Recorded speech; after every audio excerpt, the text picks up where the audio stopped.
नमस्कार दोस्तों, स्वागत है आप सभी का मेरे YouTube channel India education centre में। तो दोस्तों, आज हम क्लास 10th का मैथ पढ़ेंगे, जिसमें पहला चैप्टर है हमारा वास्तविक संख्याएं, जिसे अंग्रेजी में रियल नंबर कहते हैं। ठीक है, तो इस रियल नंबर के बारे में हम पढ़ेंगे। ठीक है, लेकिन इससे हमें चैप्टर पढ़ने से पहले थोड़ा सा थ्योरी को देख लेते हैं।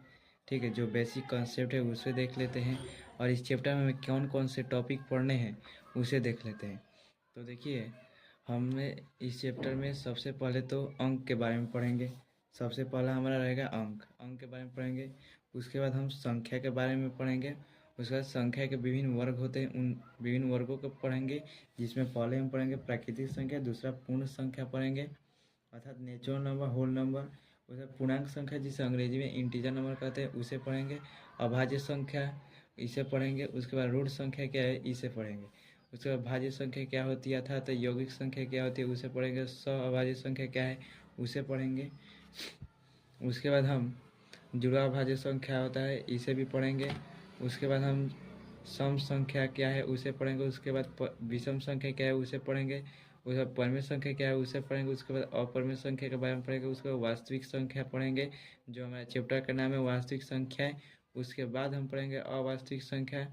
उसके बाद हम पढ़ेंगे संख्या से संबंधित कुछ महत्वपूर्ण बिंदु इसमें पढ़ेंगे। जितने भी संख्या का वर्ग है उन सभी संख्या के परिभाषा किन संख्या को है उसे पढ़ेंगे। उससे समय कुछ महत्वपूर्ण बिंदुओं को पढ़ेंगे। ठीक है, तो इतने टॉपिक को पढ़ेंगे। उसके बाद से हमारा आता है जो हमारा तीसरा टॉपिक है। उस तीसरा टॉपिक का नाम है कि संख्या के प्रकार। चौथा टॉपिक हम पढ़ेंगे संख्या के प्रकार। छठा पढ़ेंगे दशमलव संख्या। फिर पांचवा दशमलव संख्या पढ़ेंगे। फिर यूक्लिड विभाजन प्रमेयिका पढ़ेंगे। पहले प्रमेयिका के बारे में पढ़ेंगे, उसके बाद यूक्लिड विभाजन प्रमेयिका क्या है इसे पढ़ेंगे। उसके बाद यूक्लिड विभाजन एल्गोरिथम क्या है इसे समझेंगे। उसका अंकगणित के आधारभूत जो प्रमेयिका है उसे समझेंगे। इस आधारभूत प्रमेयिका का उपयोग किस प्रकार से करेंगे हम गुणनखंड निकालने के लिए, अर्थात फैक्टर निकालने के लिए, तो उसे हम समझेंगे। उसके बाद हम समझेंगे एलसीएम आपका क्या है, एचसीएफ क्या है, और एलसीएम और एचसीएफ में संबंध। उसके बाद हमारा रहेगा ऑब्जेक्टिव पूरा। ठीक है, थ्योरी के साथ साथ हम ऑब्जेक्टिव भी कराएंगे और सब्जेक्टिव भी कराएंगे। जो आपके किताब में जितना टाइप दिया है उन सभी टाइप को कराएंगे, और जो टाइप नहीं दिया है वो आपका एग्जाम में पूछ देता है उससे भी कराएंगे। तो प्लीज़ हमारे चैनल के साथ आप बने रहिए। ठीक है, और इसका जितना भी थ्योरी है, इस थ्योरी का अगर आपको पीडीएफ चाहिए तो प्लीज़ मेरे टेलीग्राम के चैनल से जुड़ जाइए, और जुड़कर टेलीग्राम से हमारे पीडीएफ को डाउनलोड कर लीजिए और उसे अपने कॉपी में उतार सकते हैं। तो इसमें हम सबसे पहला टॉपिक पढ़ेंगे अंक। तो चलिए अब हम अंक को स्टार्ट करते हैं। तो देखते हैं अंक की परिभाषा, अंक किसे कहते हैं उन सभी। तो अंक सबसे पहला जो हमारा है वो अंक है। तो पहला टॉपिक हमारा रहता है अंक। पहला टॉपिक हमारा क्या जी, अंक है। तो सबसे पहले समझते हैं अंक मतलब इसे अंग्रेजी में डिजिट कहते हैं। ठीक है, इसे डिजिट को थोड़ा समझते हैं।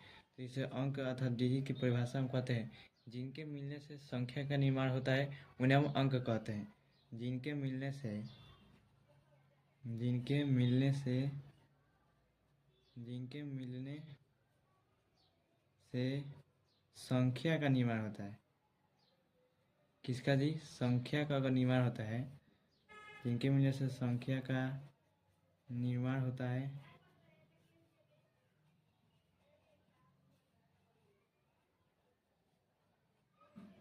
उन्हें हम अंक कहते हैं। क्या कहते हैं जी, अंक कहते हैं।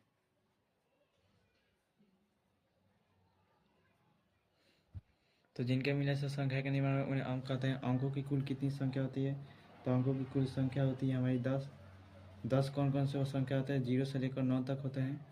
ठीक है, 0 से लेकर के 9 जो होता है उसे हम अंक कहते हैं। कौन कौन से होते हैं, 0 होगा, 1 होगा, 2 होगा, 3 होगा, 4, 5, 6, 7, 8 और 9, ये हमारा जो है अंक है। ठीक, अब इसमें 2-3 सवाल पूछ देता है ऑब्जेक्टिव के रूप में। उस थोड़ा ऑब्जेक्टिव को देख लेते हैं। तो इसमें सबसे पहले पूछेगा कि अंक की शुरुआत होती है किस संख्या से, तो 0। दूसरा बात पूछा कि सबसे छोटा अंक कौन सा होगा, 0।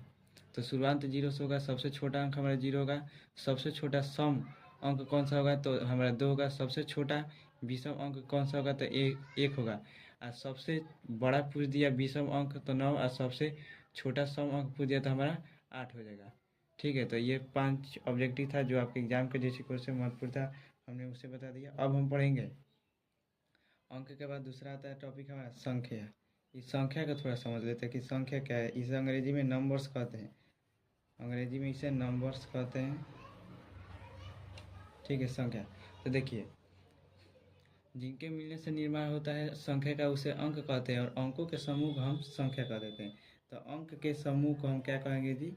अंकों के समूह को, अंकों के समूह को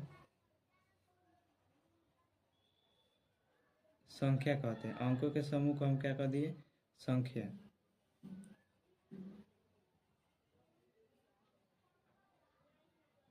अंकों के समूह को हम संख्या कह दिए। उसके बाद इसमें समझ लेते हैं कि किस प्रकार से अंकों के समूह को हम संख्या कहते हैं। जैसे में हमारा 17 है, 18 है, इस तरह से डॉट डॉट तक अनेक संख्या भी हो सकती है। ठीक है, ETC। ठीक है, देखिए तो 17 जो है इसमें 2 अंक है, 1 है और 7 है। तो ये जब 2 अंक 1 और 7 को एक साथ लिख देते हैं, हमारा क्या कहलाएगा? 17 हमारा संख्या हो जाएगा। उसी प्रकार से 18 हमारा संख्या। इसी प्रकार से समूह लिखते जाएंगे, वह अंक संख्या का निर्माण करते जाएंगे। तो इसमें हम एक बात कह देते हैं, कभी कभी हम कह देते हैं कि जितने भी अंक होते हैं उन सभी अंकों को हम कभी कभी संख्या कह देते हैं। ठीक है, लेकिन यह कहना गलती है। कहते हैं कि 2 संख्या, 3 संख्या, 4 संख्या, 9 एक संख्या नहीं, यह हमारा संख्या नहीं। इसे अंक बोलचाल की भाषा में अंकों को संख्या कह देते हैं, लेकिन यह हम गलत बोलते हैं। ठीक है, इसके बाद हम पढ़ेंगे संख्या के विभिन्न वर्ग, जो आपके एग्जाम के दृष्टिकोण से बहुत इंपॉर्टेंट। इससे एक प्रश्न तो रहेगा ही रहेगा, एकदम निश्चित है रहेगा। तो चलिए हम संख्या के विभिन्न वर्गों को पढ़ लेते हैं। अब तीसरा हमारा रहेगा संख्या के विभिन्न वर्ग। संख्या के विभिन्न वर्ग।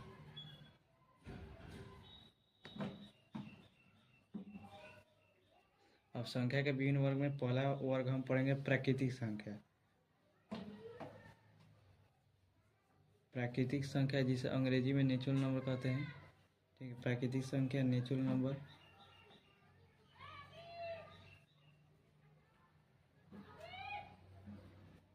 अंग्रेजी में नेचुरल नंबर। तो प्राकृतिक संख्या उन संख्या को कहेंगे जो 1 से स्टार्ट होती है, मतलब गिनती की संख्या को हम प्राकृतिक संख्या कह सकते हैं या कहा जाता है।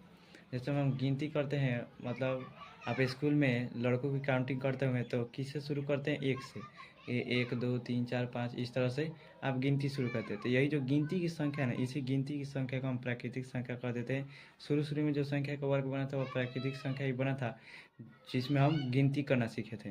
तो उन्हीं को हम प्राकृतिक संख्या को अंग्रेजी में नेचुरल नंबर कह देते हैं। इस नेचुरल नंबर को किससे स्विच कर देते हैं जी? n से स्विच करते हैं।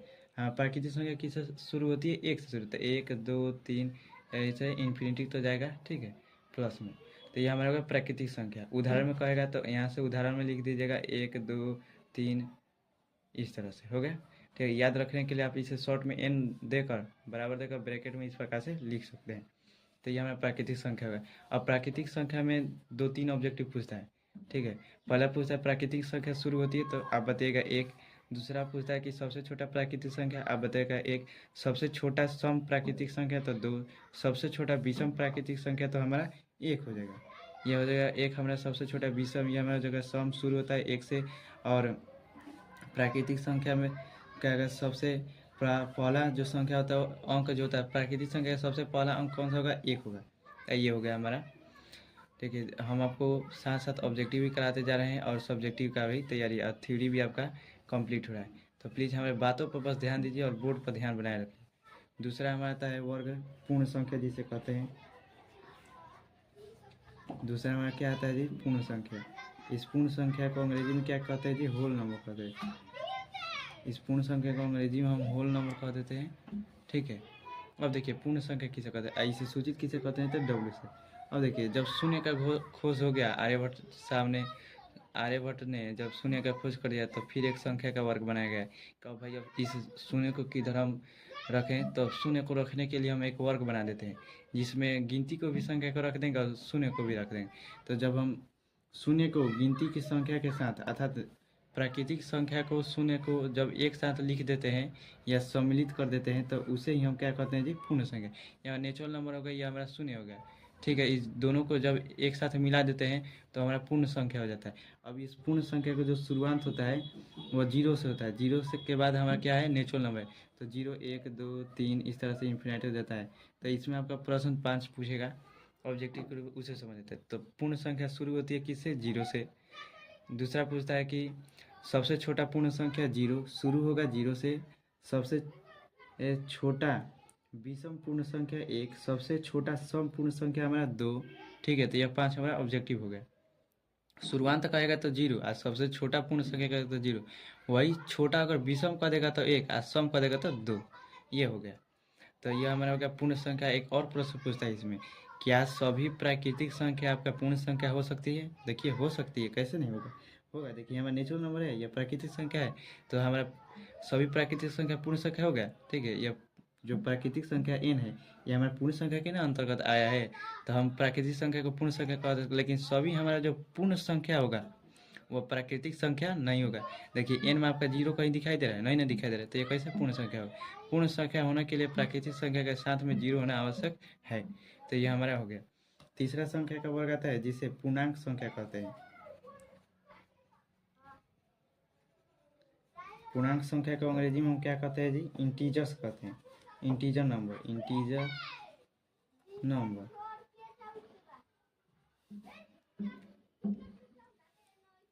इंटीजर नंबर कह देते हैं। इसे आई से सूचित ना कर, जेड से सूचित करते हैं। देखिए इसका भी थोड़ा बड़ा कॉन्सेप्ट है, जेड से। अब जेड से इसे क्यों सूचित करते हैं तो थोड़ा इसे समझ लेते हैं। तो देखिए ग्रीक भाषा का एक शब्द है जिसे हम जेलिन कहते हैं, ठीक है। जेलिन एक ग्रीक भाषा का शब्द है। इसका अर्थ जो होता है हिंदी में, उसका अर्थ होता है गिनना। तो उसी जेलिन शब्द का जो अंग्रेजी जेलिन, जेहलिन, यह एक हमारा जेलिन शब्द है जो यह ग्रीक का है, जेहलिन। इसी जेलिन शब्द का जो प्रथम अक्षर है ना, इसी अक्षर के नाम पर, मतलब इसी अक्षर के पर हम जेड ध दिए हैं, ठीक है। इसका सूचित जेड से कर देते हैं क्योंकि इसका अर्थ होता है गिनना। ऑब्वियसली इसका भी उपयोग हम संख्या से संबंधित है, गिनना से संबंधित है। संख्या को गिनते हैं तो गिनने के संबंध में होने का इसे हम जेड से सूचित कर देते हैं। अब देखिए पूर्णांक संख्या किसे कहते हैं। तो देखिए जब धन और ऋण संख्याओं का खोज हो गया तो उसके बाद सोचा गया कि अब इसे कहाँ रखा जाए, किस वर्ग में, संख्या के वर्ग में रखा जाए। तो इस संख्या के धन और ऋण चिन्ह से युक्त संख्याओं को वर्ग में रखने के लिए एक नया वर्ग बनाया गया जिसे पूर्णांक संख्या कहते हैं। तो जब पूर्ण संख्या में धन या ऋण चिन्ह लग जाता है तो उन संख्याओं को हम पूर्णांक संख्या कह देते हैं, या उन संख्याओं के वर्ग को हम पूर्णांक संख्या कह देते हैं। तो देखिए धन और ऋण चिन्ह लग गया तो जीरो हमारा हो गया इधर, इधर जो होगा +1 +2 कोमा देकर +3, प्लस में इन्फिनिटी तक जाएगा आपका। इधर आपका माइनस में जाता है, माइनस में 1, फिर माइनस में 2 होगा यहाँ पर। यह हमारा माइनस में इन्फिनिटी तक 10 जाता है, माइनस में इन्फिनिटी तक 10 है। अब देखिए यह हो गया हमारा पूरा पूर्णांक संख्या। पूर्णांक संख्या को इस प्रकार से दर्शाते हैं, यही हमारा पूर्णांक संख्या है। देखिए तो एक हमारा आता है इसमें जीरो, ठीक है। इस जीरो को थोड़ा समझ तो देखिए पूर्णांक संख्या भी 3 प्रकार का हो गया। एक हमारा उदासीन पूर्णांक संख्या हो गया। देखिए हमारा जीरो जो है उदासीन है, ना इस पर प्लस है ना ही माइनस चिन्ह है, ठीक है। तो पूछता है कि उदासीन संख्या है तो जीरो हो जाएगा, या उदासीन पूर्णांक संख्या है तो जीरो हो जाएगा। अब पूछता है हमारा धनात्मक पूर्णांक संख्या, ऋणात्मक पूर्णांक संख्या, क्योंकि पूर्णांक संख्या 3 प्रकार का होगा। इधर का जो संख्या है सभी के सभी धनात्मक वाले ऋणात्मक है, इधर के इधर सभी धनात्मक है। तो इधर के तो दाएं पक्ष के सभी पूर्णांक संख्या हमारी क्या कहलाती है, धनात्मक पूर्णांक संख्या। अब जितने भी बाएं पक्ष की है सभी बाएं पक्ष की है जो पूर्णांक संख्या, इन्हें हम धनात्मक पूर्णांक संख्या, तो इन्हें हम पॉजिटिव इंटीजर कह देते हैं। इन्हें हम भले इसे निगेटिव इंटीजर कह देते हैं, इसे हम पॉजिटिव इंटीजर कह देते हैं, ठीक है। तो धनात्मक हो गया हमारा, यह हमारा ऋणात्मक होगा, यह हमारा उदासीन हो गया, ठीक है। जीरो हमारा कैसे है जी, उदासीन, उदासीन, ठीक है। यह हमारा हो गया उदासीन। तो चलिए यहाँ तक आपको उम्मीद करता हूँ कि समझ में आया होगा। अब संख्या का जो अगला वर्ग है उस संख्या के अगले वर्ग को थोड़ा समझ लेते हैं जो कि एग्जाम के दृष्टिकोण से बहुत ही महत्वपूर्ण है। तो संख्या का अगला वर्ग हम देखते हैं। संख्या का अगला वर्ग हमारा है जो चौथा वर्ग है। इस चौथे वर्ग को हम कहते हैं सम संख्या। इस सम संख्या को थोड़ा समझते हैं। सम संख्या को अंग्रेजी में इवन नंबर कहते हैं। इवन नंबर, इवन नंबर कहते हैं इस इवन नंबर को। देखिए सम मतलब होता है जोड़ा, ठीक है। इस सम का मतलब हो जाएगा हमारा जोड़ा, जोड़ा मतलब दो, इसका अर्थ हो जाएगा जोड़ा, जोड़ा का मतलब दो। अर्थात वे सभी संख्याएं जो दो से पूर्ण रूप से विभाजित हो जाएगी उसे हम क्या करेंगे, सम संख्या। दो से विभाजित होगी, जो संख्या दो से विभाजित हो जाएगी वो संख्या हमारी सम संख्या कहलाएगी। एग्जाम्पल में हम जैसे लिखते हैं 2 4 6 डॉट डॉट इन्फिनिटी हो जाएगा। तो दो हमारा एक सम संख्या है, क्योंकि देखिए दो हमारा दो से विभाजित है, एक मतलब में क्या, चार भी हमारा दो से विभाजित, दो दूनी के चार, दो मतलब में विभाजित, तीन भी हमारा दो से विभाजित, दो तिया छः। तो ये सभी हमारा 2 4 6 डॉट डॉट इन्फिनिटी हो जाएगा। ये हमारा कैसे हो गया, सम संख्या। अब पूछता है सम संख्या से समझिए कुछ महत्वपूर्ण ऑब्जेक्टिव है, उसे थोड़ा समझ लेते। तो पूछता है कि सम संख्या शुरू होती है, मतलब इवन संख्या है, इवन संख्या, इवन नंबर को हम ई से सूचित करते हैं। तो देखिए हमारा जो सम संख्या है वो किससे सूचित शुरू होता है, दो से शुरू होता है। अब इसमें एक बात, सबसे छोटा सम संख्या दो होगा, ठीक है। और सबसे शुरुआती जो होता है सम संख्या वो हमारा दो होता है और सबसे छोटा होता है, ये हो गया। अब हमारा दूसरा वर्ग आता है संख्या का, जो पांचवा वर्ग होगा, उस पांचवें वर्ग को थोड़ा समझते हैं। पांचवा वर्ग हमारा ऑड, जिसे विषम, विषम संख्या, विषम संख्या को अंग्रेजी में ऑड नंबर कहते हैं। इस ऑड नंबर को समझते हैं। तो देखिए विषम का मतलब होता है, मतलब सम का उल्टा होता है विषम, मतलब कि देखिए परिभाषित शब्द पढ़िएगा आप, हिंदी में आपको सर जी बताएंगे कि परिभाषित शब्द में सम संख्या का मतलब सम का उल्टा होता है विषम। मतलब जो दो से विभाजित हो जाएगा उसे हम सम कह देंगे, जो दो से विभाजित नहीं होगा उसे हम विषम कह देंगे। तो देखिए यह जो होगा दो से, जो संख्या विभाजित नहीं होगी, ठीक है, जो संख्या दो से विभाजित नहीं होगी, जो दो से विभाजित नहीं होगी वो सभी के समय विषम संख्या हो जाते हैं। देखिए यह विषम संख्या को हम सूचित किससे करते हैं, तो ओ से सूचित करते हैं, ठीक है। ओ से विषम संख्या को हम सूचित कर देते हैं। और दूसरा का एग्जाम्पल इसका देख लीजिए, 1 3 5 डॉट डॉट डॉट इन्फिनिटी हो जाएगा। अब देखिए विषम संख्या जो शुरू होता है वो हमारा एक से शुरू होता है, सबसे छोटा विषम संख्या एक होता है। इसे हम याद रखने के लिए जीरो देकर समुच्चय के रूप में, वर्ग के रूप में किस प्रकार से लिखते हैं उसे थोड़ा जीरो देकर इस तरह करके 1 3 5 डॉट डॉट इन्फिनिटी, ठीक है। तो यह हम वर्ग के रूप में लिखे, समुच्चय के रूप में लिखे, जो हमारा संख्या का वर्ग है विषम संख्या उसके रूप में लिखे हैं। अब हमारा आता है जो मोस्ट इम्पोर्टेंट है, अभाज्य संख्या। इससे क्वेश्चन एकदम रहता ही रहता है, अभाज्य संख्या। अभाज्य संख्या एक हमारा है सातवां, जिसे कहते हैं भाज्य संख्या। इन दोनों को एक साथ समझ दिया, बहुत अच्छा से समझेगा, ठीक है। एक है भाज्य संख्या, संख्या का वर्ग, एक है संख्या का वर्ग अभाज्य संख्या, और दूसरा है हमारा भाज्य संख्या, संख्या। इसका दूसरा नाम होता है अभाज्य संख्या का रूढ़ संख्या। क्या जी, रूढ़ संख्या। भाज्य संख्या का यौगिक संख्या, इसका दूसरा नाम हो जाएगा यौगिक संख्या। अब देखिए अभाज्य संख्या किसे कहेंगे और भाज्य संख्या किसे कहेंगे। अभाज्य संख्या की पहले परिभाषा अच्छे से समझ लीजिए, वे सभी संख्या जो केवल स्वयं और एक से विभाजित होगी ना, वह अभाज्य संख्या का मतलब जो स्वयं से विभाजित होगी और एक से विभाजित होगी, ठीक है। जो स्वयं और एक से विभाजित होगी वह हमारे सभी के सभी क्या कहलाई देगी, अभाज्य संख्याएं कहलाएगी। अब बात करते हैं भाज्य संख्या की। भाज्य संख्या जो होगी ना, वह स्वयं से तो विभाजित होगी ही और एक से विभाजित होगी, अन्य संख्या से भी विभाजित होगी। अन्य संख्या कोई हो सकता है उससे भी विभाजित, तो इसके लिए विभाजित के लिए तीन, ठीक है, ठीक है, तीन नियम। पहले तो स्वयं से विभाजित हो, एक से विभाजित अन्य कोई भी संख्या हो सकता है, 2 3 4 5 6 7 8, ठीक है। तो इसे अब देखिए अभाज्य संख्याओं के अधिकतम कितने होंगे गुणनखंड, 2 गुणनखंड। देखिए ये हमारा जो स्वयं है और एक है, इसमें एग्जाम्पल में हम लेते हैं 2 3 5 डॉट डॉट डॉट इन्फिनिटी हो जाएगा। और इसका जो एग्जाम्पल होगा हमारा, इसका ये 4 से शुरू होता है, 4 होगा 6 होगा डॉट डॉट इन्फिनिटी। देखिए 2 के कितने अधिकतम गुणनखंड हो सकते हैं, तो 2 का गुणनखंड हम लिखेंगे तो 2 गुने 1, 3 का गुणनखंड लिखेंगे तो 3 गुने 1, 5 के गुणनखंड लिखेंगे तब 5 गुना, देखिए इसका अधिकतम कितने गुणनखंड है, 2 गुणनखंड है। इसका अधिकतम कितने गुणनखंड है, 2 गुणनखंड है। इनके कितने गुणनखंड है, 2। तो एक और हम कह सकते हैं कि अभाज्य संख्या का एक और गुण है कि जिनके अधिकतम 2, जिन संख्या का अधिकतम 2 गुणनखंड होगा वही हमारा अभाज्य संख्या होगा। इनका जो होगा कम से कम 2 होगा, उससे अधिक इनका अभाज्य गुणनखंड हो सकता है, अर्थात इनका गुणनखंड हो जाता है। 4 का गुणनखंड देखिए ना, 4 का निकालते हैं हम तो 2 हो जाएगा, 4 हो जाएगा, 1 हो जाएगा, मतलब 2 से विभाजित होगा ही, 4 से तो होगा ही, ठीक है, 2 से होगा, 4 से होगा और 1 से होगा। तो इनके अधिकतम गुणनखंड कितने हुए जी, तो 3 इनके अधिकतम गुणनखंड हुए। मतलब इनके गुणनखंड कम से कम 2, अधिक से अधिक बहुत सारे हो सकते हैं। इनका जो होता है अधिकतम 2, ठीक है, कम से कम 2 होंगे, देख सकते हैं आप, ठीक है।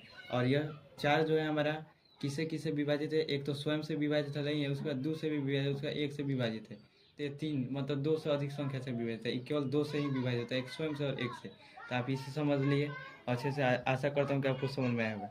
अब देखिए इसमें ऑब्जेक्टिव कितना अच्छा पूछता है। सम संख्या पूछेगा, अभाज्य संख्या में पूछेगा कि अभाज्य संख्या शुरू किससे होता है, 2 से। इसमें पूछेगा भाज्य संख्या किससे शुरू होता है, आपका 4 से। अब एक ऑब्जेक्टिव पूछेगा इसमें, ये 2 से, मस्त हमेशा पूछता है कि आपका सम अभाज्य संख्या है 2, 3, 5, इनमें से कोई नहीं, इनमें से दोनों, तो 2 हमारा सम अभाज्य संख्या है। सबसे छोटा सम अभाज्य संख्या है 2 होगा। देखिए 2 इसमें एकमात्र हमारा क्या है जी, सम अभाज्य संख्या है। इसके अलावा कोई भी सम अभाज्य संख्या आपको देखने को नहीं मिल सकता। आप देखिए ना, 2 के बाद आ जाएगा आपका सम, 2 के बाद आपका आ जाएगा अभाज्य संख्या 3, उसके बाद 5, उसके बाद 7, उसके बाद 11, उसके बाद 17, उसके बाद 19, उसके बाद आपका 23 आ जाएगा, उसके बाद 29 आ जाएगा। इस प्रकार से आपको, लेकिन आपको सम संख्या के रूप में अभाज्य संख्या कभी भी नहीं भेटेगा, हम एकदम निश्चित कर सकते हैं, ठीक है। तो यहाँ तक हो गया ऑब्जेक्टिव। अब इस पर पूछता है भाज्य संख्या में शुरू किससे होता है, 4 से। उसका सबसे छोटा भाज्य संख्या 4 होगा, सबसे छोटा सम भाज्य संख्या आपका 4 होगा, ठीक है। अब पूछेगा विषम संख्या के रूप में, सबसे छोटा भाज्य संख्या होगा लेकिन विषम होगा, तो 6 बताइएगा, ठीक है। ये हमारा विषम के रूप में हो गया। अब हम संख्या का दूसरा वर्ग पढ़ेंगे जो आपके एग्जाम के दृष्टिकोण से बहुत ही इंपॉर्टेंट है। देखिए हम आपको साथ साथ ऑब्जेक्टिव भी कहते हैं, जब आप मेरे बातों को अच्छे से समझिएगा तो आपको और कोई भी वीडियो देखने की, ऑब्जेक्टिव की ज़रूरत ही नहीं पड़ेगी। आप केवल मेरा अच्छे से थ्योरी पढ़ लीजिए, और थ्योरी पढ़ने के बाद किताब खोले ना, आपको एकदम क्वेश्चन हलवा लगेगा, देख लीजिएगा। अब हमारा संख्या का जो 8वां वर्ग है, उस 8वें वर्ग को समझते हैं। परिमेय संख्या और अपरिमेय संख्या है। परिमेय संख्या और अपरिमेय संख्या पढ़ेंगे। परिमेय संख्या और दूसरा हमारा है अपरिमेय संख्या। 9वां नंबर अपरिमेय संख्या।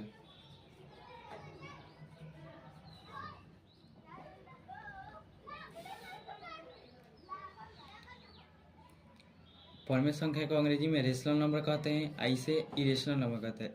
रेशनल नंबर कहते हैं RATIONAL, रेशनल नंबर, लेकिन इसे आर से सूचित न करके इसे क्यू से सूचित करते हैं। इसका भी एक अलग थोड़ा फंडा है, इसे भी समझ लेते हैं। क्यू से, इसे क्यू से सूचित क्यों करते हैं। देखिए अंग्रेजी का एक शब्द है क्वेश्चन या क्वाटियंट जो जिसे कहते हैं। तो इस क्वेश्चन शब्द से, जो क्वेश्चन अंग्रेजी का वर्ड है उसका जो पहला अक्षर होता है क्यू होता है, उसी के नाम का अक्षर को ले लिए हम क्यू, ठीक है। तो इसे क्यू से सूचित कर देते हैं, इसे IR से सूचित कर देते हैं, क्योंकि से इसका जो होता है इरेशनल मतलब अपरिमेय संख्या, ठीक है। तो इसे IR से सूचित करते हैं। अब देखिए परिमेय संख्या किसे कहते हैं, अपरिमेय संख्या थोड़ा इसे समझ लेते हैं। देखिए परिमेय संख्या उन सभी संख्या को कह देंगे जो P/Q के रूप में लिखाएगी, लेकिन Q जो होगा हमारा 0 के बराबर नहीं होना चाहिए कभी भी।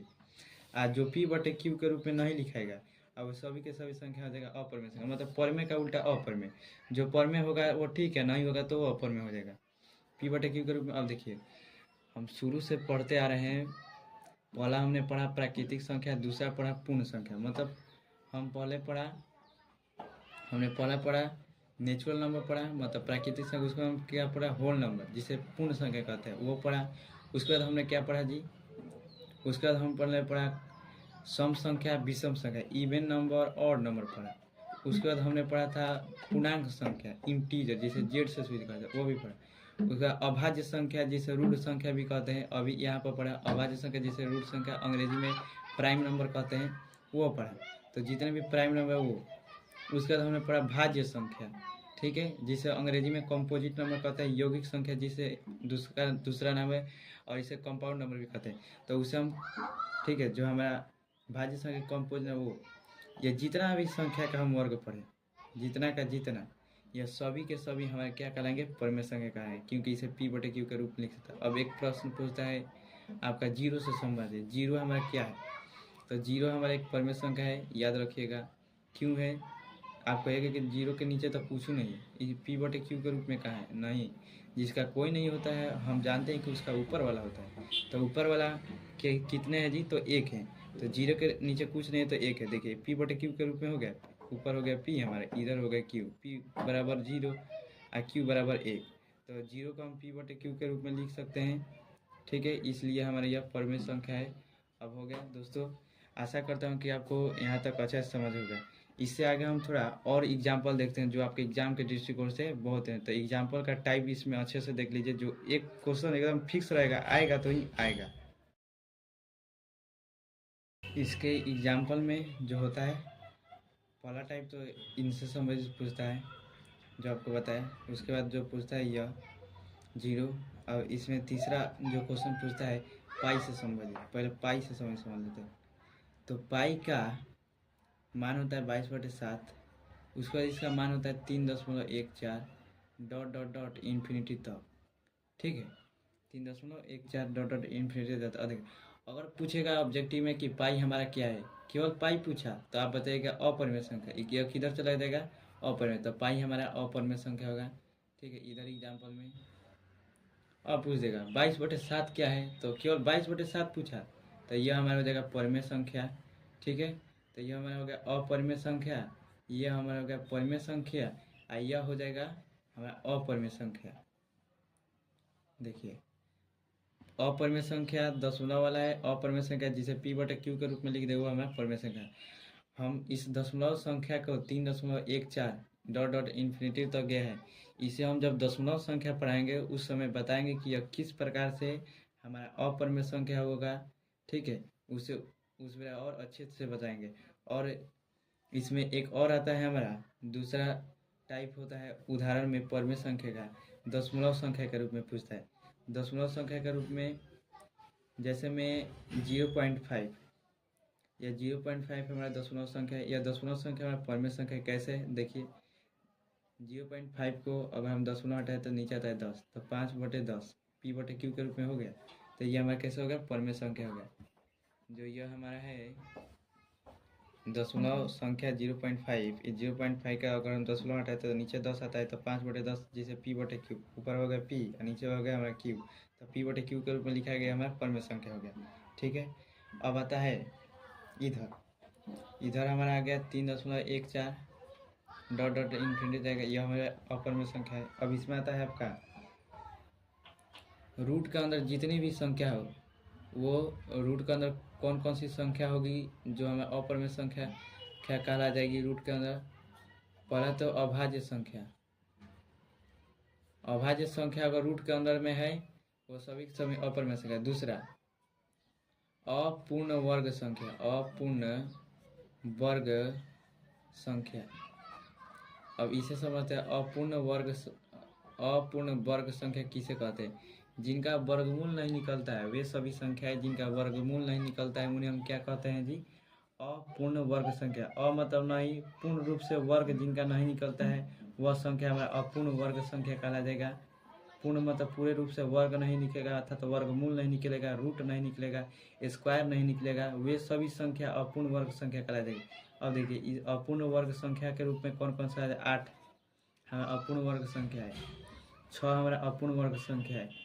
अभाज्य संख्या हम बताए थे 2 हो जाएगा, 3 हो जाएगा, 5 हो जाएगा, 7 हो गया। तो देखिए अगर यह सभी संख्याएं, ये सभी संख्याएं अगर रूट के अंडर में आ जाएगी तो वह सभी के अपरिमेय संख्या हो जाएगी, ठीक है। देखिए एग्जाम्पल में √8, √2 और √3 सभी के सभी अपरिमेय संख्या। देखिए इसका रूट नहीं निकलेगा। अब देखिए थोड़ा सा और टाइप देख लेते हैं। अगर कोई संख्या हो प्लस देकर या प्लस देकर, यदि कोई संख्या प्लस देकर रूट के अंदर इन दोनों में से जो बताए थे, कोई अपरिमेय संख्या रूट के अंदर हो, मतलब कि कोई अपरिमेय संख्या हो root under 2, root under 3, root under 7 कोई भी हो सकता है। यहाँ पर भी रूट अंडर 3, 7, 8 कोई भी हो, और उसके पहले प्लस देकर या माइनस देकर, प्लस चिन्ह हो या माइनस चिन्ह हो, और यहाँ पर कोई भी संख्या हो, n बराबर हमारा 1, 2, 3 डॉट डॉट डॉट इन्फिनिटी कोई भी हो, तो वे सभी के सभी हमारे क्या होंगे जी, अपरिमेय संख्या होंगे। ठीक है, सभी के सभी क्या होंगे हमारे, अपरिमेय संख्या हो जाएगा। तो देखिए 2 प्लस रूट अंडर 2 अपरिमेय, 7 प्लस रूट अंडर 8 अपरिमेय होगा। ठीक है, यह सभी के सभी अपरिमेय संख्या होगी। एग्जाम्पल का अगला टाइप है, अगर कोई संख्या हो यहाँ पर, उसके बाद भाग दिया हो, और उसके बाद कोई बटा में कोई संख्या दिया हो रूट में, इस तरह से, तो यह हमारा कैसे संख्या होगी, अपरिमेय संख्या होगी।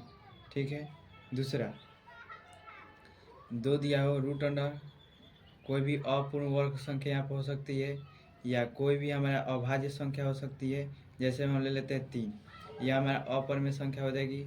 ठीक है, अब देखिए अगर दे दिया रूट अंडर 2 भागा रूट अंडर 2, तो ये हमारा कैसी संख्या होगी, हमारा परमेय संख्या होगी। मतलब अगर इधर भी रूट में हो, अगर इधर भी रूट में संख्या हो, अगर बीच में भाग हो, तो इसे हम थोड़ा बना कर देख लेंगे, भाग को हटाने के लिए गुणा करते हैं और उल्टा दे देते हैं, तो ये कैंसिल होगा, 1 आया, 1/1 हमारा क्या हो जाएगा जी, परमेय संख्या हो जाएगा। 0 हमारा परमेय संख्या होता है, 1 जो होता है हमारा परमेय संख्या होता है।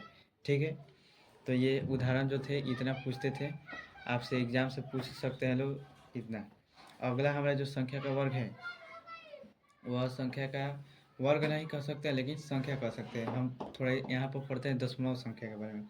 दशमलव संख्या, वे संख्या जो दशमलव के रूप में लिखी होती है उन्हें हम दशमलव संख्या कहते हैं।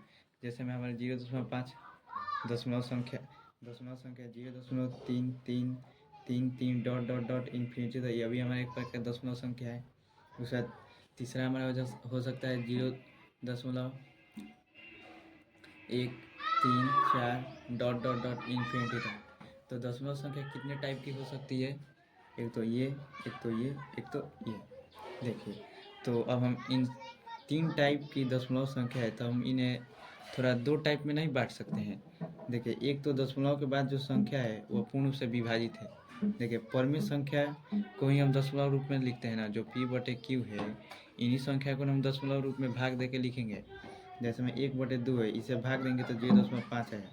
ठीक है, तो ये हमारा परमेय संख्या 1/2 है, तो उसे भाग दिए तो 0.5 है, मतलब यह हमारा दशमलव संख्या के रूप में बदल गया। तो देखिए, दशमलव संख्या का 2 प्रकार, पहले का शांत दशमलव संख्या और दूसरा हमारा हो जाएगा अशांत दशमलव संख्या।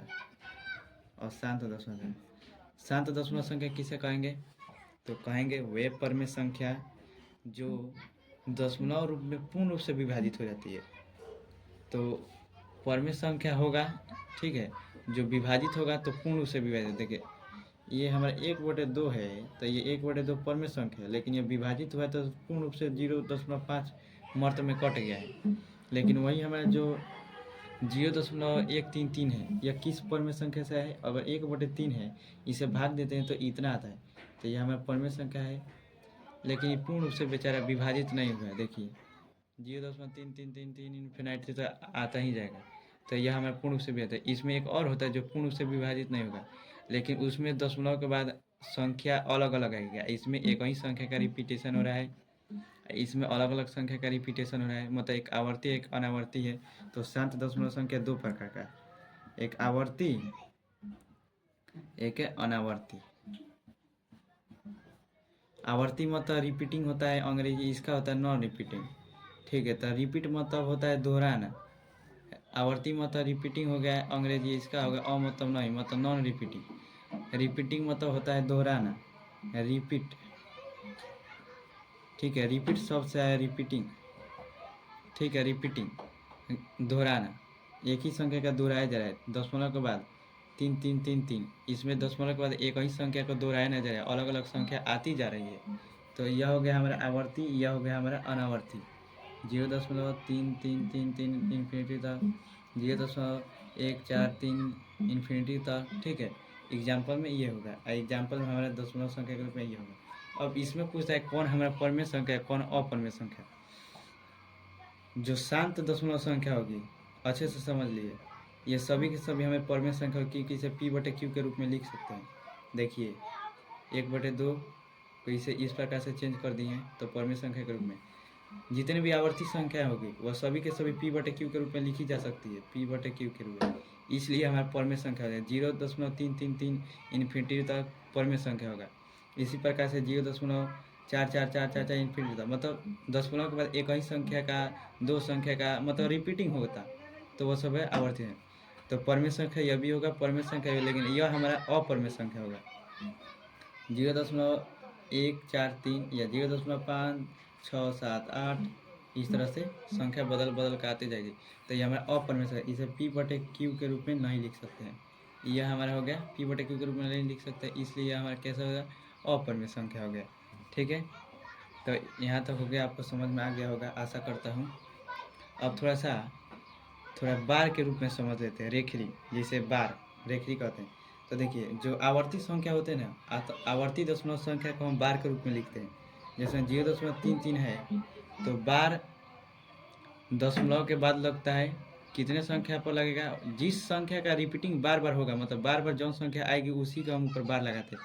तो 0.3 के ऊपर बार लगाएं, कहें कि 3 बार बार आ रहा है तो 3 के ऊपर बार लगा दे। अब ये जो बार युक्त संख्या है यह हमारी कैसी संख्या होगी, तो ये हमारी परमेय संख्या होगी। यह भी एग्जाम्पल में आता है 0.3 बार कैसी संख्या है, इस बार को हम मैथ में रेखरी कहते हैं। ठीक है, तो ये परमेय संख्या होगा, इसका दशमलव प्रसार अशांत होगा। ठीक है, ये हो गया। अब इसे हम पी बटे क्यू के रूप में बदलने के लिए सीखते हैं, जो आपके एग्जाम के दृष्टिकोण से बहुत महत्वपूर्ण है। अगर 0.4 ऊपर बार, दशमलव के बाद जितनी संख्या होगी उस संख्या के ऊपर बार जितनी संख्या पर चढ़ा होगा उतना 9 लिखेंगे, और जितनी संख्या पर नहीं चढ़ा होगा उसको 0 लिखेंगे। 4 हो गया। ठीक है, यहाँ पर है 4 तो 4 लिख दें। एगो संख्या दशमलव के बाद है 4, इस पर एगो पर बार चढ़ा है तो एगो 9। ठीक है, ये हो गया हमारा 4/9 बार के रूप में। अब देखते हैं हम, अब हमारा एक और उदाहरण है 0.3 और ऊपर बार, इसे हम तनी पी बटे क्यू के रूप में बदल लेते हैं। तो 3 लिखेंगे, और 3 के ऊपर कितना है जी, एगो बार है। एगो मतलब बार कितने संख्या के ऊपर लगा है, तो एगो संख्या के ऊपर लगा है तो एगो 9 लिखेंगे। ये हो गया 3/9। इसे काट कूट कर 3 एकम 3 1/3, 3 एकम 3 3 3 9 1/3 हो गया। अब थोड़ा एक और उदाहरण समझते हैं। 0.43 एगो संख्या के ऊपर डॉट लगा है, मतलब बार लगा है, तो इसे लिखेंगे 4 3। एगो संख्या के ऊपर बार लगा है जो 3 है तो एगो 9 लिखेंगे, और जौना संख्या के ऊपर बार नहीं लगा है या जितने संख्या के ऊपर बार नहीं लगा है उतना 0 नीचे देंगे। तो 4 एकमात्र है जिसके ऊपर बार नहीं लगा, तो एगो 0, यहाँ पर 90 हो जाएगा। एगो बार खातिर एगो 9, एगो पर 0, एगो पर बार नहीं लगा तो उसके लिए एगो 0, तो ये होगा हमारा 90। अब थोड़ा उदाहरण कर लेते हैं एग्जाम्पल में, इसे हम पी बटे क्यू के रूप में बदलेंगे। रेखीय युक्त संख्या है 0.4378, ये हो गया बार। अब इसे बदलेंगे 4378। अब देखिए बटा में कौगो के ऊपर बार है संख्या, तो कौगो संख्या के ऊपर बार है जी, 2 गो संख्या तो 2 गो 9। कितने संख्या के ऊपर बार नहीं है, 2 गो संख्या तो 2 गो 0 हो गया हमारा पी बटे क्यू के रूप में। ठीक है, तो ये जो है हमारा एक परमेय संख्या है, एग्जाम्पल के रूप में हम इसे अच्छा से डिफाइन, परमेय संख्या है। ये हमारा क्या हो गया, इसका दशमलव जो होगा अशांत दशमलव हो गया। अशांत दशमलव में कैसा होगा, देखिए इसे हम अगर तोड़ते हैं तो 0.4378 रेखरी का मतलब कि बार बार उसी संख्या को दोहराया जाता है, फिर 7 8 फिर 7 8 dot dot dot dot infinity तक केवल 7 8 7 8 आता जाएगा। तो देखिए बार बार एक ही को संख्या आ रहा है, मतलब रिपीट हो रहा है, मतलब रिपीटिंग मतलब होता है आवर्ती, बार बार आना मतलब यह हो जाएगा आवर्ती संख्या होगा।